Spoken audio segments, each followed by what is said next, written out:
टुकड़े कर दिए। फिर तो वह धरती पर गिरी और मर गई। इस प्रकार ताड़का का वध करवाकर मुनि श्री राम और लक्ष्मण दोनों को अपने उस दिव्य सिद्धाश्रम पर ले गए, जो बहुत से मुनियों द्वारा सेवित था। वह आश्रम विंध्य पर्वत की मध्यवर्तनी उपत्यकाम में विद्यमान था। वहां नाना प्रकार के वृक्ष और लता समूह फैले हुए थे और भांति भांति के पुष्प उसकी शोभा बढ़ा रहे थे। वह आश्रम अनेकानेक झरनों के जल से सुशोभित तथा शाक एवं मूल फल आदि से संपन्न था। वहां उन दोनों राजकुमारों को विशेष रूप से शिक्षा देकर मुनि ने उनको यज्ञ की रक्षा के लिए नियुक्त कर दिया। तदनंतर महान तपस्वी विश्वामित्र ने यज्ञ आरंभ किया। महात्मा विश्वामित्र ज्यों ही यज्ञ की दीक्षा में प्रविष्ट हुए, उस यज्ञ का कार्य चालू हो गया। उसमें ऋत्विजगण अपना अपना कार्य करने लगे। तब रावण के द्वारा नियुक्त मारीच, सुबाहु तथा अन्य बहुत से राक्षसगण यज्ञ नष्ट करने के लिए वहां आए। उन सबको वहां आया जान कमल नयन श्री राम ने बाण मारकर सुबाहु नामक राक्षस को तो धराशायी कर दिया। वह अपने शरीर से रक्त की वर्षा सी करने लगा। इसके बाद भल नामक बाण का प्रहार करके श्री राम ने मारीच को उसी तरह समुद्र के तट पर फेंक दिया, जैसे वायु पत्ते को उड़ाकर दूर फेंक दे। तदनंतर श्री राम और लक्ष्मण दोनों ने मिलकर शेष सभी राक्षसों का वध कर डाला। इस प्रकार श्री रामचंद्र जी के द्वारा यज्ञ की रक्षा होती रहने से महायशस्वी विश्वामित्र ने उस यज्ञ को विधिवत पूर्ण करके ऋत्विजों का दक्षिणा आदि से पूजन किया।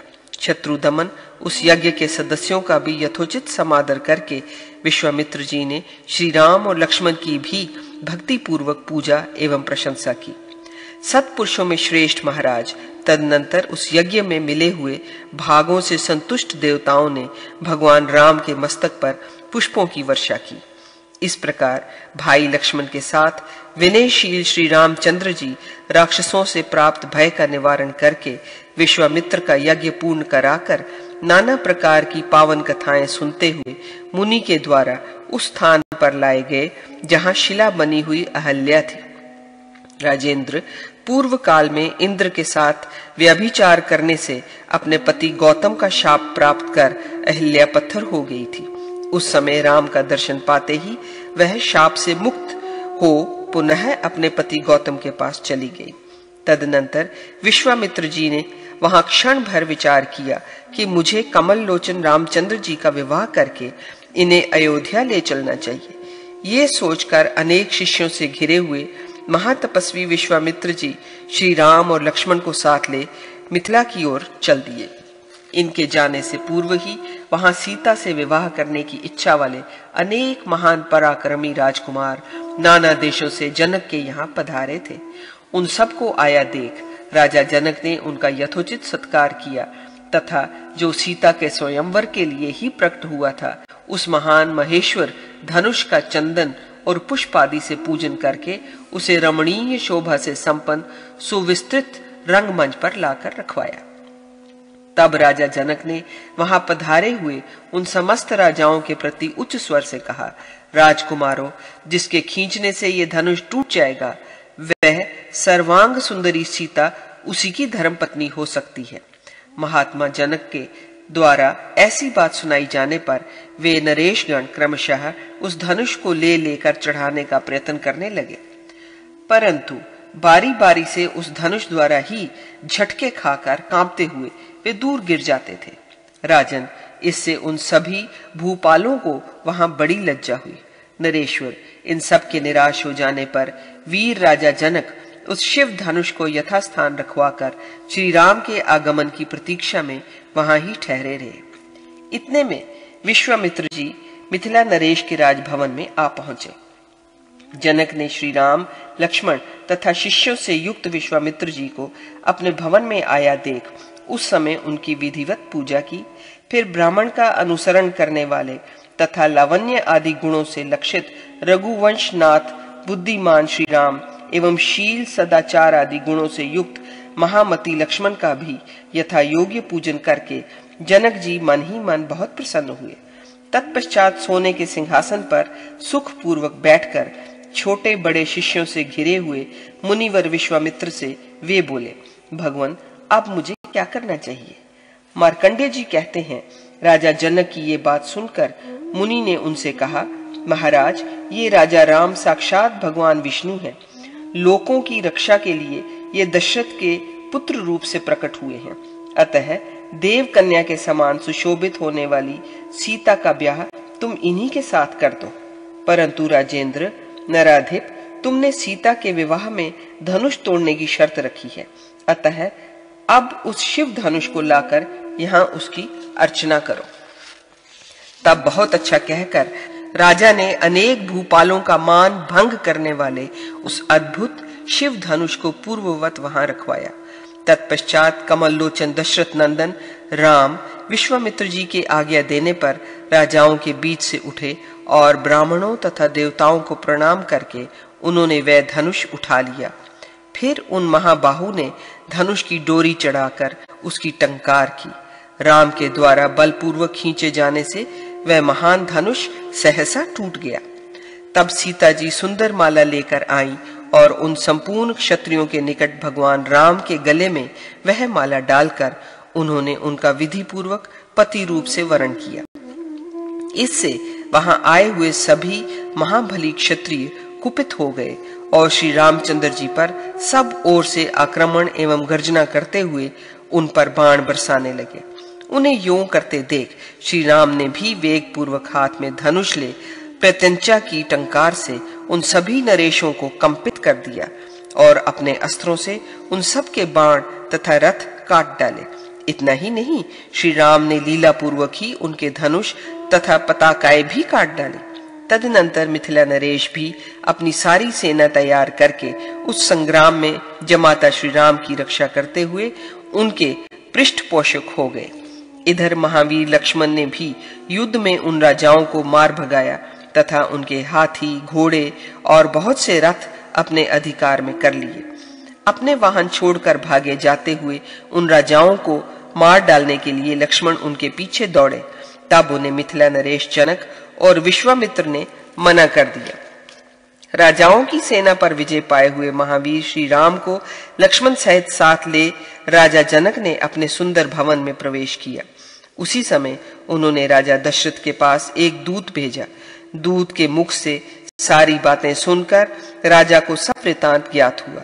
तब श्रीमान राजा दशरथ अपनी रानियों और पुत्रों के साथ ले हाथी, घोड़े और रथ आदि वाहनों से संपन्न हो सेना के साथ तुरंत ही मिथिला में पधारे। राजन, जनक ने भी राजा दशरथ का भली भांति सत्कार किया। फिर विधि पूर्वक जिसके पाणी ग्रहण की शर्त पूरी की जा चुकी थी, उस अपनी कन्या सीता को राम के हाथ में दे दिया। तत्पश्चात अपनी अन्य 3 कन्याओं को भी, जो परम सुंदरी आभूषणों से अलंकृत थीं, लक्ष्मण आदि 3 भाइयों के साथ विधि पूर्वक ब्याह दिया। इस प्रकार विवाह कर लेने के पश्चात कमल लोचन श्री राम अपने भ्राताओं, माताओं और बलवान पिता के साथ कुछ दिनों तक नाना प्रकार के भोजन आदि से सत्कृत हो मिथिलापुरी में रहे। फिर महाराज दशरथ को अपने पुत्रों के साथ अयोध्या जाने के लिए उत्कंठित देख राजा जनक ने सीता के लिए बहुत सा धन और दिव्य रत्न देकर श्री राम के लिए अत्यंत सुंदर वस्त्र, क्रिया कुशल हाथी, घोड़े और दास दिए एवं दासी के रूप में बहुत सी सुंदर स्त्रियां भी अर्पित की। उन बलवान भूपाल ने बहुत से रत्नमय आभूषणों द्वारा विभूषित सुंदरी साध्वी पुत्री सीता को रथ पर चढ़ाकर वेद ध्वनि तथा अन्य मांगलिक शब्दों के साथ विदा किया। अपनी दिव्य कन्या सीता को विदा कर राजा जनक दशरथ जी तथा विश्वामित्र मुनि को प्रणाम करके लौट आए। तब जनक की अति सौभाग्यशालिनी रानियां भी अपनी कन्याओं को ये शिक्षा देकर कि शुभे तुम पति की भक्ति तथा सास ससुर की सेवा करना, उन्हें उनकी सासुओं को सौंप नगर में लौट आई। कहते हैं तदनंतर ये सुनकर कि राम अपनी प्रबल सेना के साथ अयोध्यापुरी को लौट रहे हैं, परशुराम ने उनका मार्ग रोक लिया। उन्हें देखकर सभी राजपुरुषों का हृदय कातर हो गया। नरेश्वर, परशुराम के भय से राजा दशरथ भी अपनी स्त्री तथा परिवार के साथ दुखी और शोकमग्न हो गए। तब उत्कृष्ट तपस्वी ब्रह्मचारी महामुनि वशिष्ठ जी दुखी राजा दशरथ तथा अन्य सब लोगों से बोले। वशिष्ठ जी ने कहा, तुम लोगों को यहाँ श्री राम के लिए तनिक भी चिंता नहीं करनी चाहिए। पिता, माता, भाई अथवा अन्य भृत्यजन थोड़ा सा भी खेद ना करें। नरपाल, ये श्री रामचंद्र जी साक्षात भगवान विष्णु हैं। समस्त जगत की रक्षा के लिए ही इन्होंने तुम्हारे घर में अवतार लिया है, इसमें संदेह नहीं है। जिनके नाम मात्र का कीर्तन करने से संसार रूपी भय निवृत्त हो जाता है, वे परमेश्वर ही जहाँ साक्षात मूर्तिमान होकर विराजमान हैं, वहाँ भय आदि की चर्चा भी कैसे की जा सकती है। प्रभु, जहाँ श्री रामचंद्र जी की कथा मात्र का भी कीर्तन होता है, वहाँ मनुष्यों के लिए संक्रामक बीमारी और अकाल मृत्यु का भय नहीं होता। वशिष्ठ जी इस प्रकार कह ही रहे थे कि भृगुवंशी परशुराम जी ने सामने खड़े हुए श्री रामचंद्र जी से कहा, राम, तुम अपना ये राम नाम त्याग दो अथवा मेरे साथ युद्ध करो। उनके यूं कहने पर रघुकुल नंदन श्री राम ने मार्ग में खड़े हुए उन परशुराम जी से कहा, मैं राम नाम कैसे छोड़ सकता हूँ, तुम्हारे साथ युद्ध ही करूंगा, संभल जाओ। उनसे इस प्रकार कहकर कमल लोचन श्री राम अलग खड़े हो गए और उन वीरवर ने उस समय वीर परशुराम के सामने ही धनुष की प्रत्यंचा की टंकार की। तब परशुराम जी के शरीर से वैष्णव तेज निकलकर सब प्राणियों के देखते देखते श्री राम के मुख में समा गया। उस समय भृगुवंशी परशुराम ने श्री राम की ओर देख प्रसन्न मुख होकर कहा, महाबाहु श्री राम, आप ही राम हैं। अब इस विषय में मुझे संदेह नहीं है। प्रभु, आज मैंने आपको पहचाना, आप साक्षात विष्णु ही इस रूप में अवतीर्ण हुए हैं। वीर, अब आप अपनी इच्छा अनुसार जाइए, देवताओं का कार्य सिद्ध कीजिए और दुष्टों का नाश करके साधु पुरुषों का पालन कीजिए। श्री राम, अब आप स्वेच्छानुसार चले जाइए, मैं भी तपोवन को जाता हूँ। यूं कहकर परशुराम जी उन दशरथ आदि के द्वारा मुनि भाव से पूजित हुए और तपस्या के लिए मन में निश्चय करके महेंद्राचल को चले गए। तब समस्त बारातियों तथा महाराज दशरथ को महान हर्ष प्राप्त हुआ और वे श्री रामचंद्र जी के साथ अयोध्यापुरी के निकट पहुंचे। उधर संपूर्ण पूर्वासी मंगलमयी अयोध्या नगरी को साबोर दिव्य सजावट से सुसज्जित करके शंख और दुंदुबी आदि गाजे बाजे के साथ उनकी अगवानी के लिए निकले। नगर के बाहर आकर वे रण में अजय श्री राम जी को पत्नी सहित नगर में प्रवेश करते हुए देखकर आनंद मगन हो गए और उन्हीं के साथ अयोध्या में प्रविष्ट हुए। तत्पश्चात मुनिवर विश्वामित्र ने श्री राम और लक्ष्मण दोनों भाइयों को अपने निकट आया हुआ देखकर उन्हें उनके पिता दशरथ तथा विशेष रूप से उनकी माताओं को समर्पित कर दिया। तब राजा दशरथ द्वारा पूजित होकर मुनि श्रेष्ठ विश्वामित्र सहसा लौट जाने के लिए उद्यत हुए।